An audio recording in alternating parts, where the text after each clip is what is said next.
Mexico's Congress were presented with bodies that are claimed to be non-human entities on the 12th of September 2023. The specimens were alleged by journalist and ufologist Jaime Maussan to be around 1,000 years old, differing substantially from human DNA and genetic material, and found buried in a diatomic mine in Peru in 2017. Join myself and Neil for this very special breaking news episode here on Aliens Explored, as we have what can only be described as a heated debate, trying to unearth the truth of these incredible claims.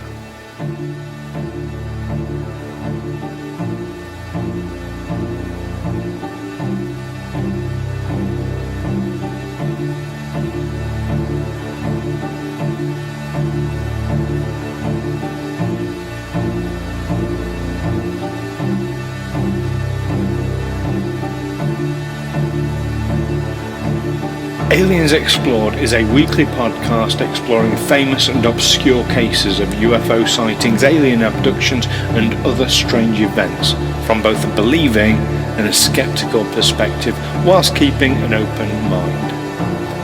I'm Stu Jackson, a professional actor and amateur ufologist with a particular interest in the crop circle phenomenon.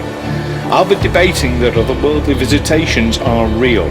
The truth is out there. And I'm Neil Kelly. I'm a professional actor as well and used to work for the military as an intelligence analyst. I'll be arguing from a more doubtful point of view. I mean, it's all a bit far-fetched, isn't it?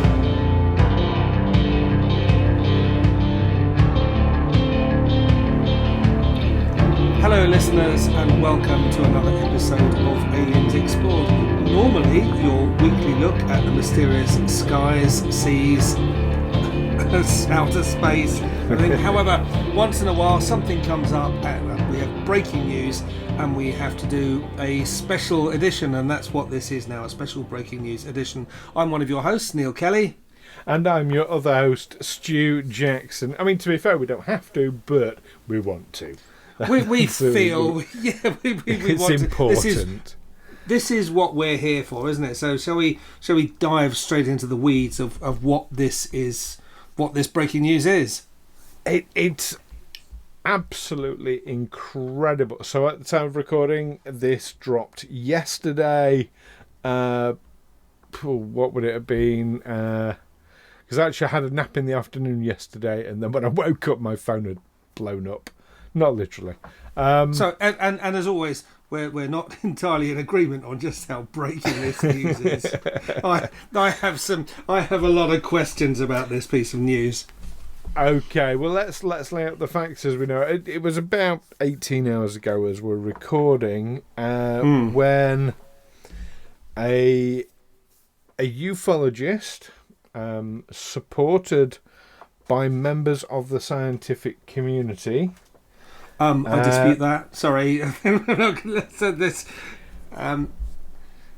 that's okay. We got this guy. What makes you dispute that? So, well, should we tell people what's happened, just in case they're unaware and haven't checked the internet? Okay. What we've seen in the United States is that Congress have held hearings about the existence of UFOs and alien life visiting this planet. The Mexican government seems to be doing the same. They're holding congressional meetings. I read somewhere before my computer decided it needed to reboot itself that Mexico could possibly become the first country to officially state that they accept that we've been visited by other life forms from other planets. Now, this journalist, I'm not sure how his name is pronounced given it's Spanish, and we normally pronounce it Jaime Maussan. I suspect it's Jaime or something. His full name is Jose Jaime Maussan Flotter, who's a journalist, a television personality, and a committed ufologist. He actually he broke records at Mexican television in 1991 with a program let's called... stick with the story rather than diverge it, because in case anybody isn't aware of this at all. Okay, he has turned up to this congressional hearing with what he alleges are the corpses of 2 long dead alien life forms. So that's the breaking news. He's presented this to Congress. So the rest, clarify, I would say, is in dispute. Well, I'll dispute something you've just claimed. He didn't say they were aliens. He described them as non-human intelligences. Okay, I read somewhere that they have DNA that's not of this world. You'll read a lot of that. There is, so at the moment the press is flooded with people who are breaking the complexity of this story down into headlines, basically, and as a result there is a lot of misinformation about what has been put out there being put out there, including by this Maussan guy. That made sense in my head. Okay. Okay, so well, at this presentation, which was streamed live, it was a presentation to Congress. It was with he worked with, I believe it's Representative Sergio is the one he mentioned in his speech. It was Sergio Gutierrez, congressman, who said he hoped the hearing on UFOs was the first of other similar events in Mexico. Okay, I don't think he's committed himself further than that. He's presented 2 bodies in wooden cases with glass tops on them. 2 bodies he claims were found in a diatomic mine. I didn't even know there was such a thing as a diatomic mine. I thought it was at first a mistranslation. Thought diamond mines, but no, it's diatomic mine. It is a thing. In Peru, between the cities of Palpa and Nazca. Nazca, of course, famous for the Nazca lines, which is comes up a lot in ufology. He claims they were found buried in these diatomic mines in 2017. He was very clear to say these are not, they're not beings that were found in a crashed vehicle or anything like that. They were buried in this mine. Okay. Let's just briefly describe these beings. They're about half a metre tall or less. Maybe a foot tall. They're about the size of a small monkey. I'd say about a metre tall. No, they look much smaller. They look half that size to me. They look very small. They also look an awful lot like Steven Spielberg's E.T. Yes, they do. They've got that same, the elongated head that looks like Kenny from South Park wearing his snorkel parka. To my mind, they also look like some kind of tree sloth or whatever, a small animal. I get where you're coming from with that description. Certainly, they're humanoid in that they appear to be bipedal, 2 legs, 2 arms, but rather than 4 legs, as you would get with a sloth. Like an very, ape, very an elongated arms. Elongated arms suggests, capable of walking on hind legs, but actually often uses, for speed, will certainly use all 4 legs. It has 4 legs rather than 2 arms. At some point in their evolution. Yeah. How would you describe a chimpanzee, for instance? I mean, it can walk on 2 legs, but when it needs to get up a speed, yes, it goes down on all 4s. Is that old what is it? The Sphinx's riddle? What walks on 2 legs? No, what walks on 4 legs in the morning, 2 legs in the afternoon, and 3 legs in the evening? One of those new Pokemons.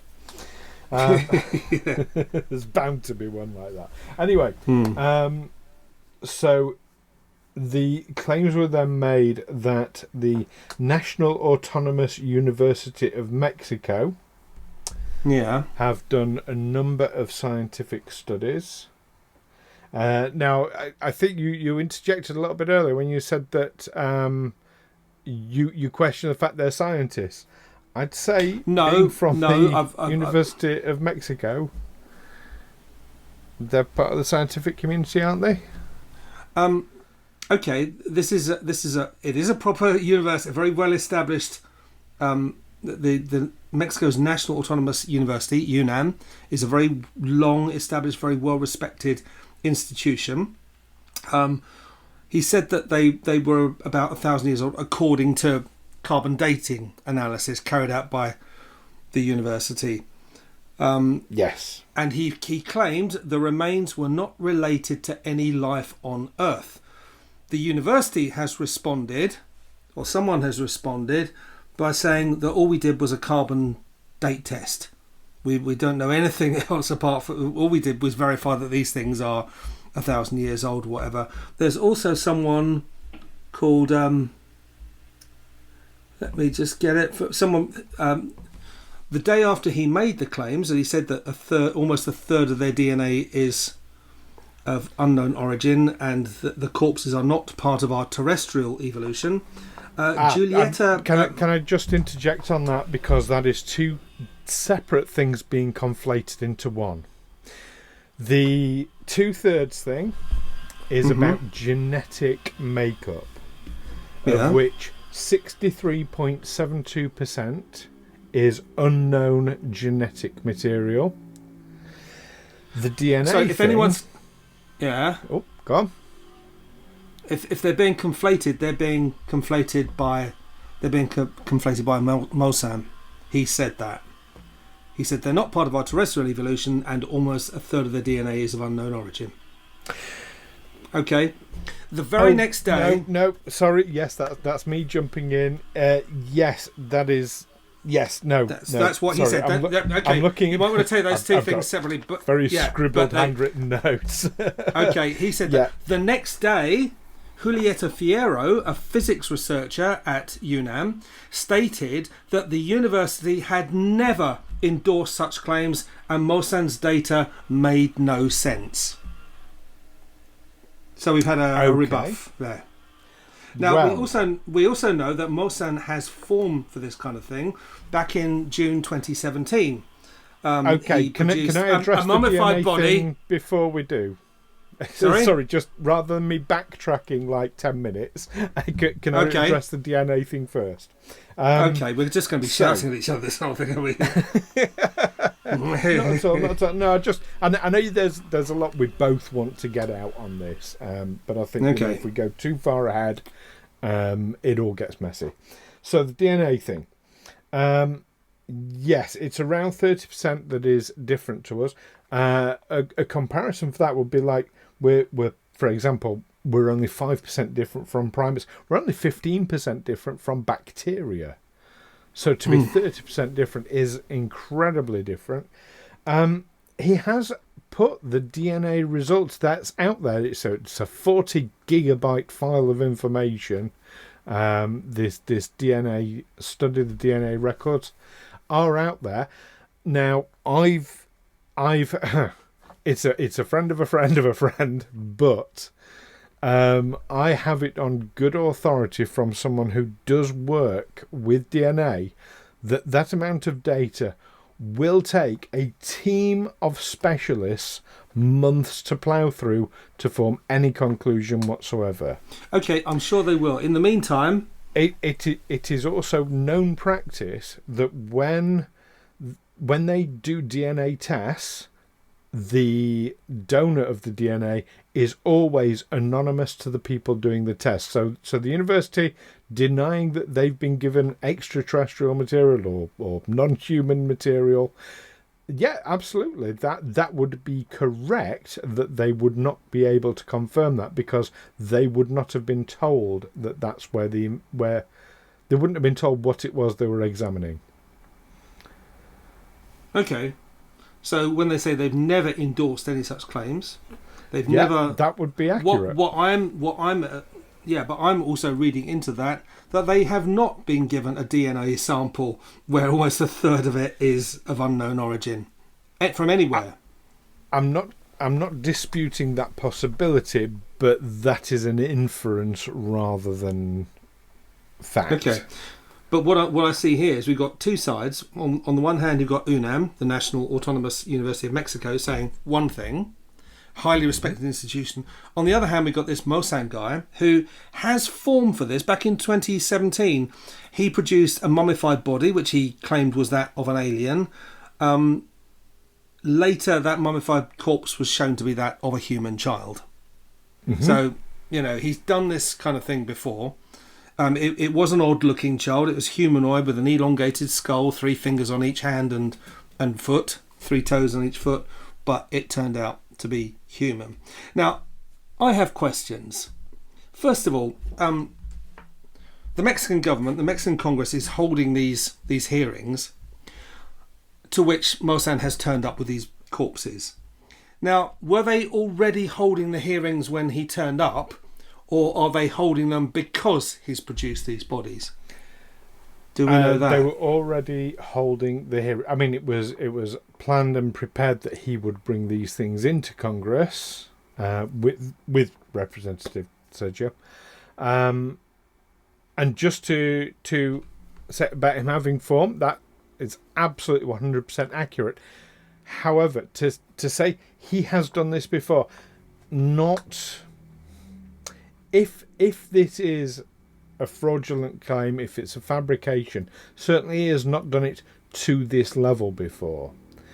There is speculation in the community that with the previous alien body hoax, that in fact he himself was also misled, that he was presented this thing and kind of took it and ran with it, which would actually lend, for me, a certain weight to, why he's being very careful to, here's all the data. And a lot of people are jumping straight in and saying, oh, no, it must have made it up, when they haven't even looked at any of the data.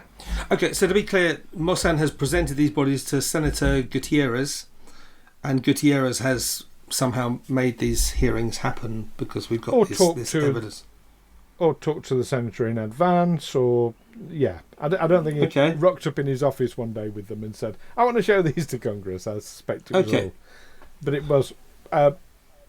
was kind of expected at certain levels. It was pre-planned, although I don't believe publicly. How did Maussan acquire these artifacts? Do we know that? I don't have that information to hand. I don't know if that's available as yet. We know it was back in 2017. We know where they came from.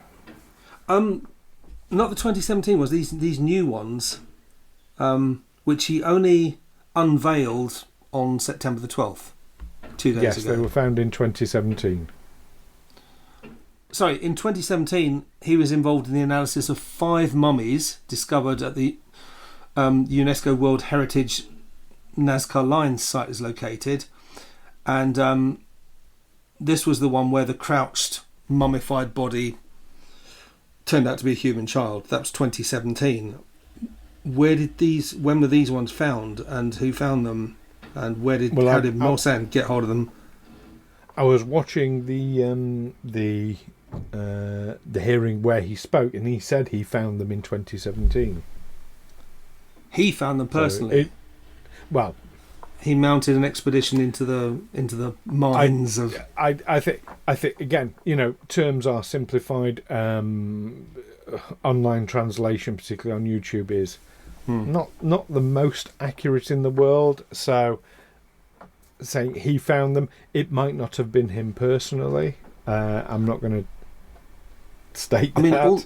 But all the pieces I've read, no one says where he got them from. I mean, I don't know if maybe he found them in an old curiosity shop in those cases. Maybe, there's Peru has its own equivalent of Area 51 where they were kept, but their security is much laxer, to the extent that Maussan just pulled up one day in his van and said to the guard, the camp commander says I can have those corpses. And the guard says, okay, right, fine, hold my rifle while I unlock the gate, and off he drove with these two. No, just to reiterate, he said very specifically that, well, they were found in 2017, buried in a diatomic mine. A diatom mine. Now, diatom mine. Now, yeah, diatomic mine. Now, this is why these bodies appear to be mummified. They're not mummified. A lot of people are... You're getting that a lot in headlines. Oh, mummified alien bodies. Well, no, A, they're not mummified. B, nobody has claimed they are alien.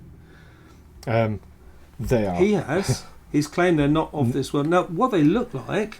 They look like they're... Wording is really, really important here.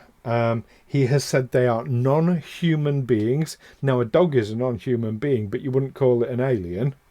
But he has said they are non-human beings and not part of our terrestrial evolution. Now, I mean, this might be getting a little bit into semantics, but that's not a claim that they are aliens as such. All right, but he's the only one making that claim. He hasn't produced a scientist who's prepared to say yes, that's right. Someone has apparently carbon dated them. They are old. They look like are they covered in that diatom powder, or they almost look like they look like they're caked. No, why hasn't he cleaned them off? Why is that powder still all over them? They have been cleaned off.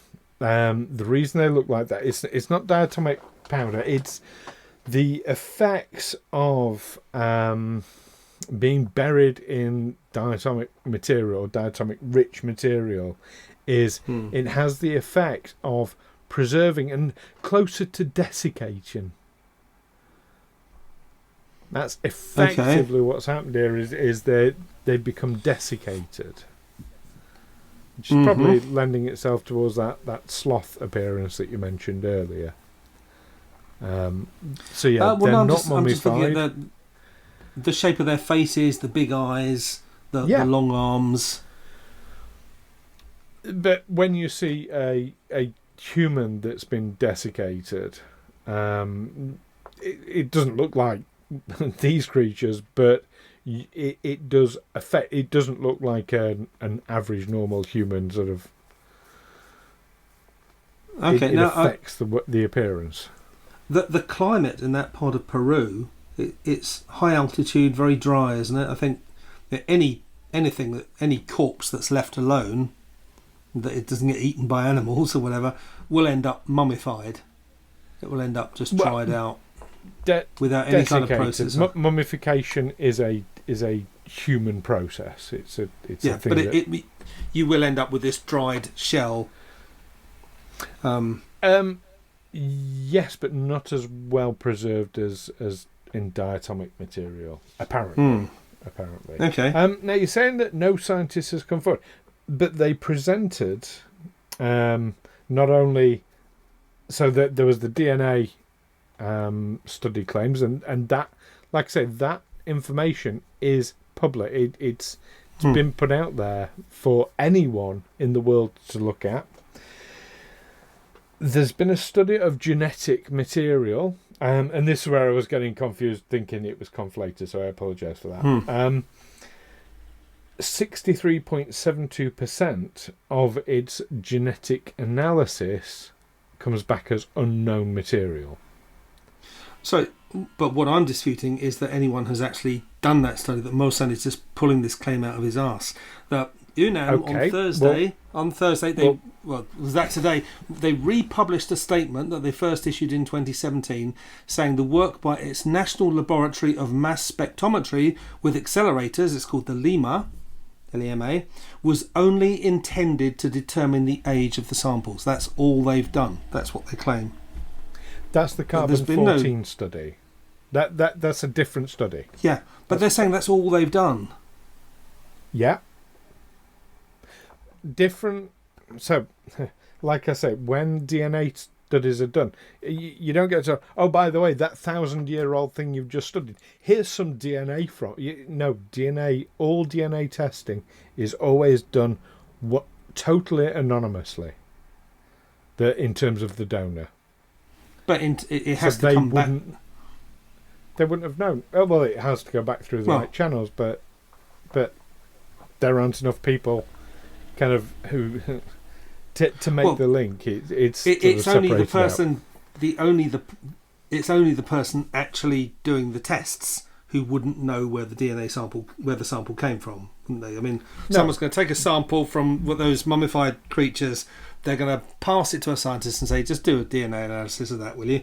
Let us know the results, and then send them back, and then it will come back to people who know perfectly well what it relates to.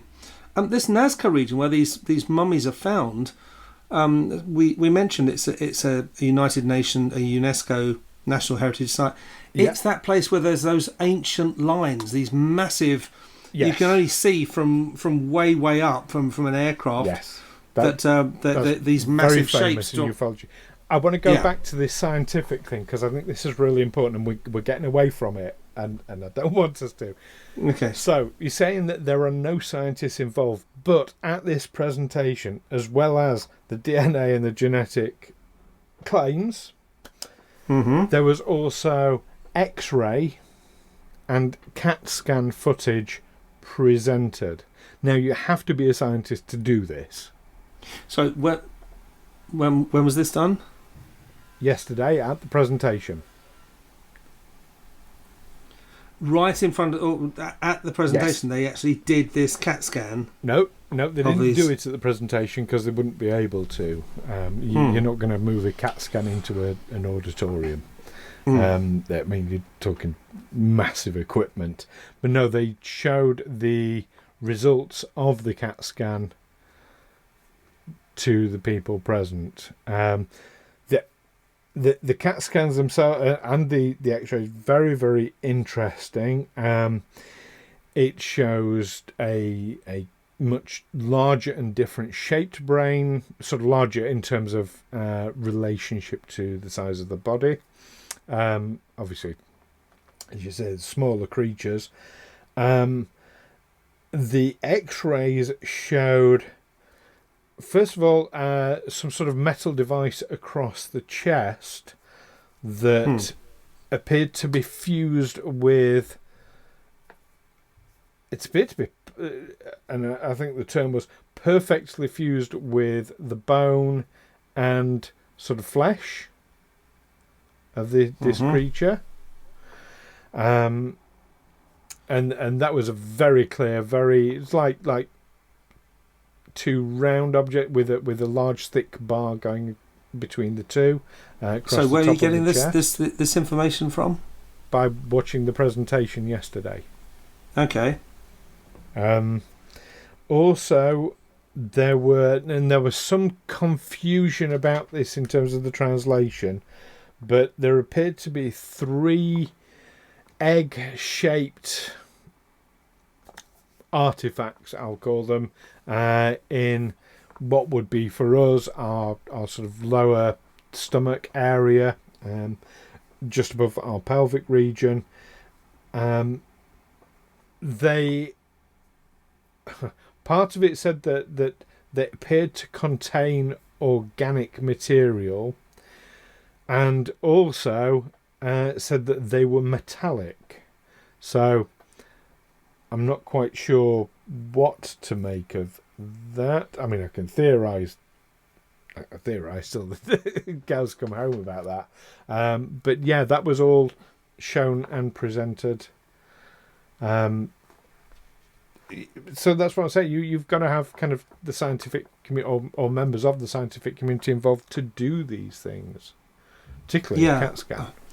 And I want to see members of the scientific community, not some journalist, UFO conspiracy theorist, and someone with form for making stuff up in the past, or at least being duped or being mistaken.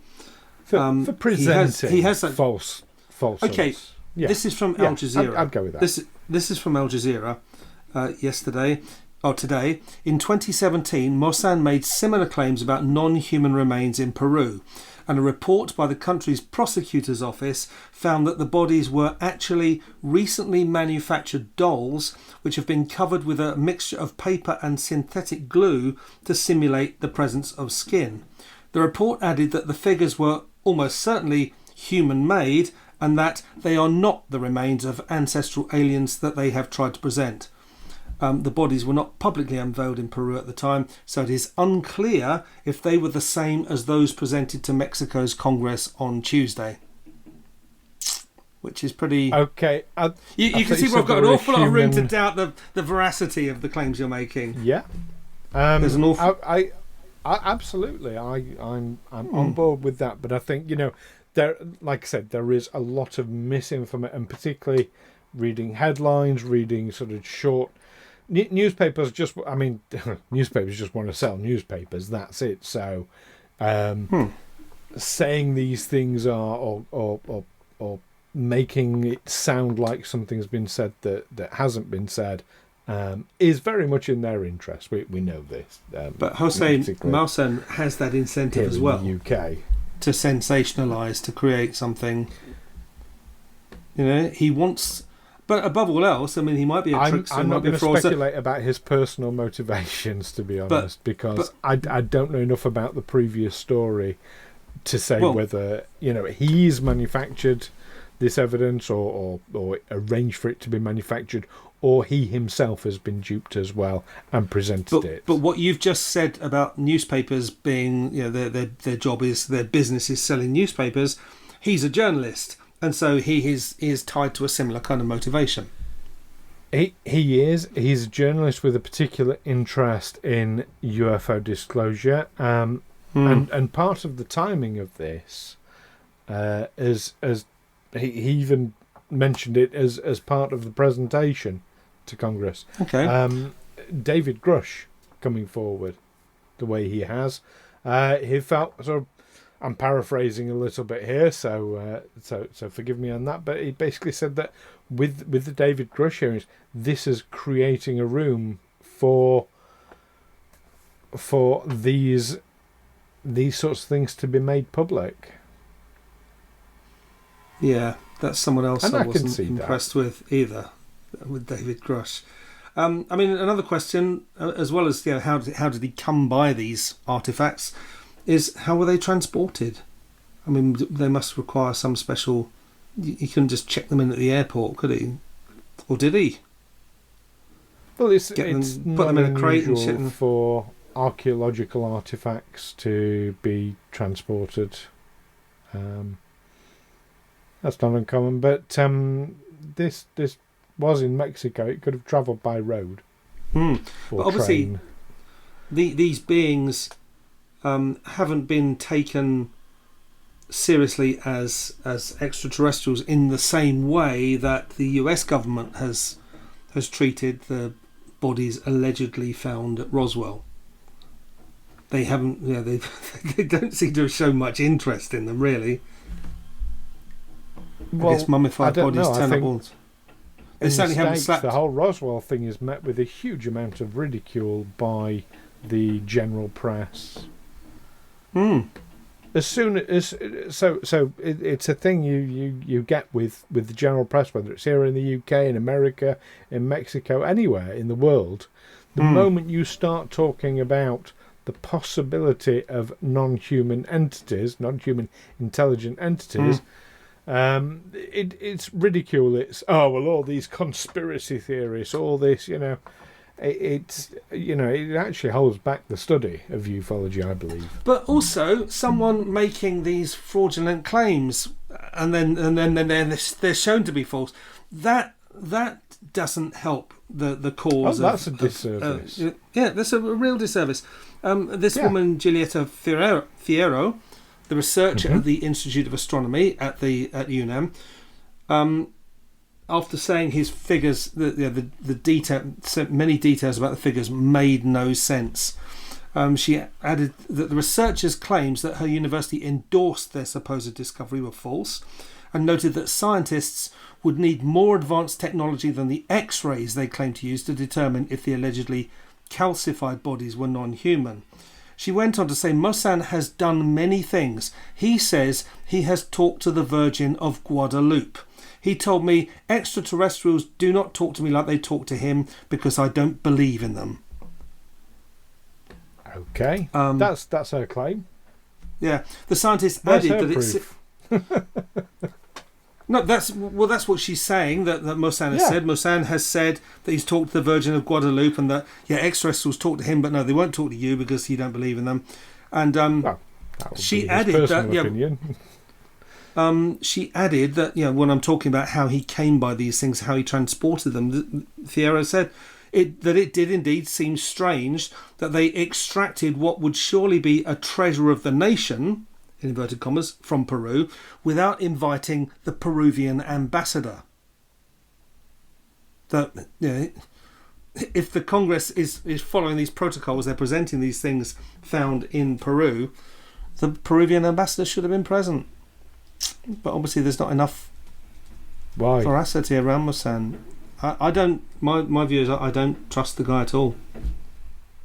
Okay, and that's a valid standpoint. And that's probably a good place to pass it over to our viewers and listeners and ask for their opinion as well. I mean, you're very clear. You just think he's... please tell me if I'm wrong. I don't want to put words into your mouth, but am I right in thinking that you just think he's making the whole thing up for publicity, that it's just a big hoax? Would that be right? Yes, he's either deluded or he's perpetrating a hoax. He's actually trying to pass this off as real, something that will stand for a long time. Thinking about this, I've realised the difference in approach between. I've often thought about what's the difference between you and I in our approach to stories like this, and is it fair to say that you're looking for proof, and I'm looking for of what you already believe, and I'm looking for evidence. That I'm kind of a step behind you. Is confirmation bias? That's. I mean, confirmation bias is absolutely 100% present within every single person. And anyone who claims they don't have any confirmation bias, they're lying. Okay, but I'm also probably guilty of the opposite of that. I'm looking for ways of... that's my job on this podcast, really. That I'm looking, but could it be this? Could it be that? Could it be the other? And in this particular story, with this Maussan character, I'm finding plenty to work with to dispute his claims. Well, confirmation bias works both ways. It's just confirming what you already believe, and you will be biased towards anything that confirms what you already think. Yeah, I think that's a reasonable and rational observation to make. That I think there is some truth in that. In this specific case, I mean, I feel I've been arguing very, very hard in favour of this. The truth is, I'm on the fence with it. Okay. Of course, I want it to be true. I want disclosure to happen as quickly as possible. I want us to get there as fast as we can. I can imagine. I can see the potential for this to be true, and certainly the claims against the guy are exactly the sort of thing that happen when anybody sort of pushes the envelope in terms of what is known. But I imagine the guy's got form, so and I imagine for that reason they will have a hard job passing this through Congress, getting a resolution on it. I imagine there are people in the Mexican Congress saying, they call it, no, this could be our Hartlepool moment. People will be laughing at us for hundreds of years for this if we pass this resolution. For our non-British listeners, Hartlepool is a coastal town in the northeast of England where during the Napoleonic Wars over 200 years ago, a French ship sank off the coast, and one of the survivors of the shipwreck was a monkey who washed ashore. Now, the people of Hartlepool, who at that time had never met a Frenchman and had never seen a monkey, thought that the monkey was a Frenchman, and they hanged it. And we still laugh at them to this day. Ask anyone about Hartlepool, that's the first thing that will come to mind. So, yeah. Yeah, You've got to be really careful about how you identify. They hanged creatures. the monkey because he wouldn't speak and give them the French secrets. Yeah, absolutely. Yeah. There's a statue to the monkey. Oh yeah, I mean they seem to take pride in it. You see they've postcards, got a good badges, sense of humour. Fridge magnets. They kind of celebrate it. I grew up in the northeast. They do have a good sense of humour up there. So anyway, so I'm on the fence with this. I can see a third possibility with it. So I talk a lot that I believe we are in the middle of disclosure, that there is a planned, controlled kind of conditioning of the human race in preparation for knowledge. And do you know what? Putting out evidence that could be dismissed but also not is a really good way of doing it, because that gradually just pushes the envelope a bit further and a bit further. But those people who would be totally overwhelmed by the knowledge have got somewhere safe to sit and things to look at and say, but it might not be true because, so it's I wouldn't be surprised if this turns out to be not the case, or is kind of left to people to decide for themselves whether it's true or not. If it's inconclusive, that's the word I was looking for. It's very early for me, listeners. But yeah, inconclusive. It would not surprise me if this is just inconclusive, because that would help with the conditioning of the human race ready for disclosure. So who decides that the human race needs conditioning before it can receive this information? I mean, it's obviously, whoever's got this information, they didn't have it gradually revealed to them over a long period of time. They were suddenly confronted with it and they dealt with it. Who are they saying? Well, obviously other people, normal humans, I'm special, normal humans wouldn't be able to deal with it. It reminds me of the argument about pornography. That's in British courts called material that is likely to corrupt and deprave. So the first question you ask them when making that allegation is, well, have you seen this material? If they say, well, yes, then you can say, well, then your testimony is no use because you've been corrupted and depraved by your own argument. If you haven't seen it, then who are you to judge how this what effect this material might have on someone? No, it's a kind of and the same thing with disclosure. If you're going to gradually acclimatise people to it, then you're talking a timescale of about, if you do it over a period of 50 years, for instance, well, the people who started to be acclimatised in at the beginning are long dead. And it's going to be people right at the end of it who suddenly get it full in the face, having had no preparation for it because they're too young. It's a multi-generational thing, and there is, so I can address your point there, because there is a huge difference between the psychology of an individual and the psychology of a society. They are two completely separate things. We as human beings, I mean, there's a brilliant line from Men in Black, the Will Smith movie, where Agent K says, a person is smart, but people are dumb, stupid, panicky animals. Yeah, and it's absolutely true. The madness of crowds. Exactly that. So, an individual having this knowledge sort of imparted to them would be far better equipped to cope with it than a group of people. And when you're talking about a society, when you're talking about a global society, the bigger the group of people, the worse it gets, the harder it gets. But one individual, that's fine. You can cope with that. And yet, you're absolutely right. It will be. I mean, I've sort of theorised myself that we're not talking about decades of disclosure.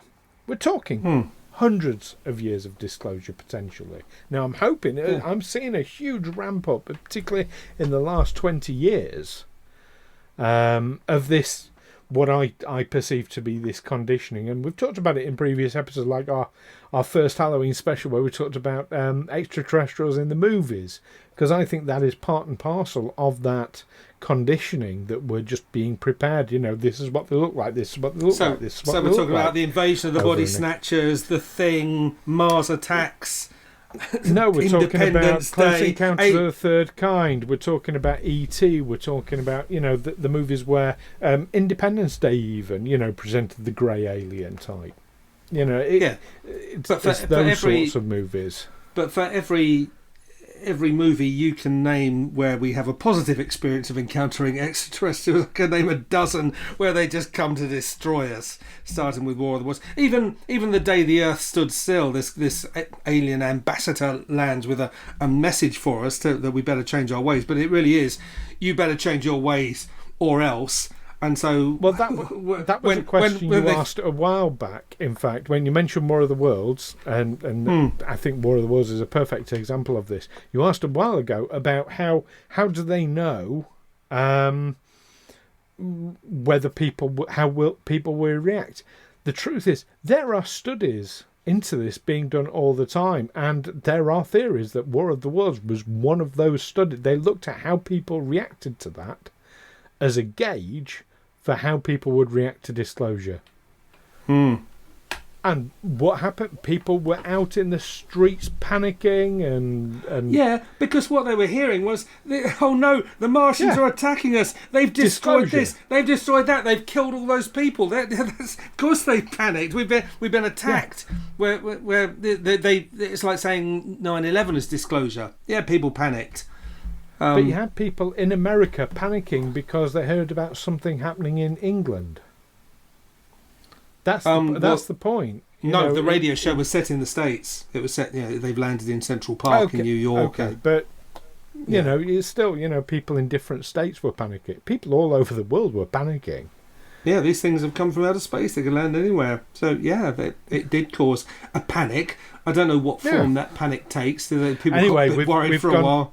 Right off the top, and this recorder's gone way above our normal length. I really want to wrap this up now. It is a special, so we can get it out let's wrap up to the public. So, listeners, do tell us what you think about this.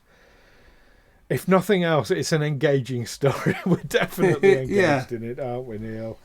We definitely agree with Neil that it's just false, made up. Somebody somewhere is just doing it for shits and giggles, or to make money, or for whatever reason, or do you agree more with me that maybe there's something more to it? Do let us know what you think. You can contact us via the usual mean. All the links are in below. There's our email address, aliensexplored@gmail.com. We're on Facebook, Twitter and YouTube, of course. And of course, with our Patreon, you get exclusive access to our Discord server as well. So, wonderful. Right, we'll go back to our original programming. Normal service will resume shortly. It will indeed. So I think we've got an episode as we're recording, and hopefully, as I get this out later today, tomorrow we've got a normal episode. So you've got that to look forward to. In the meantime, keep watching these Congress hearings about UFOs, wherever they happen in the world, because they're interesting, if nothing else. And of course, keep watching the skies. Take care for now. Catch you next time. Bye-bye.